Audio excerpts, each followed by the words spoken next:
No, that's not a lake. That's the Atlantic Ocean. Just looks like Lake Atlantic.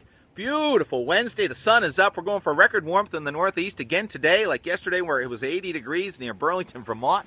Wow, how does this happen? It's called high amplitude flow. The storms are really deep and the high pressure systems are really strong. We have a high that's just off the coast now. It is going to generate more of a southerly gradient and the wind is picking up again, so we're going to have a little bit of a southerly swell. Lots going on. Did you happen to catch any of that swell over the weekend, Sunday, Monday? There was two factors. One, we had that little nor'easter that went by on Saturday that turned into one of the biggest storms of the season, of a season of big storms in the North Atlantic. Here's the satellite image of that system. It takes up almost the entire North Atlantic. This is the Tuesday afternoon shot. And see at the southern end, that is the remnant of Faye. Faye was supposed to be a minimal tropical storm 100 miles east of Bermuda. Instead, it was a full-fledged hurricane right over Bermuda on Sunday.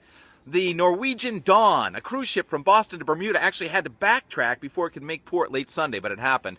And we got to ride some of the waves. First, it was a little swell from the east, and then the southeast. It was about a 2 to 4 foot swell, but it came with a 12 to 14 second ground a ground swell. It was nice. Now, what's next? Gonzalo. Tropics certainly have come to life. We had two named storms. Now, the F storm is still out there decaying, and the G storm, it may go Category 3 or perhaps 4. Hard to say. National Hurricane Center has lowered its intensity forecast a little bit. But that's going to go right over Bermuda.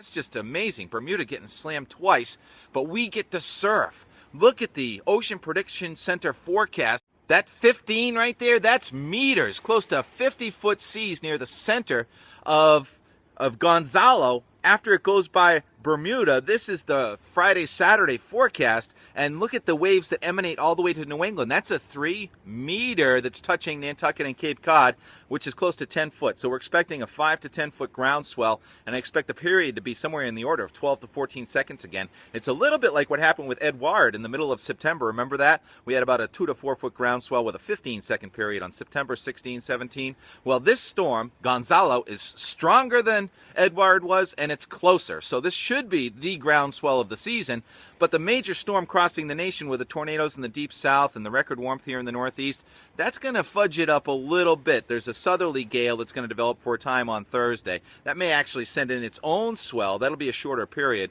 and then the ground swell itself will be mixed in there, and we probably see that ground swell for real here on Friday and Saturday, and you'll be able to tell by the buoys. And at that time, the wind will have shifted. We'll get a westerly wind, so that's an offshore wind for most of the East Coast surfing sites, and the whole East Coast of the United States probably rides at least a little bit of Gonzalo. And here in the Northeast, especially around Cape Cod and places like Nantucket, it could be double overhead. That's based on the OPC forecast. So we'll be watching that, and the mountains may get a tiny frosting of snow again on Sunday or Monday, as they did last Saturday. Sugarloaf sent in this image. Oh, that was pretty.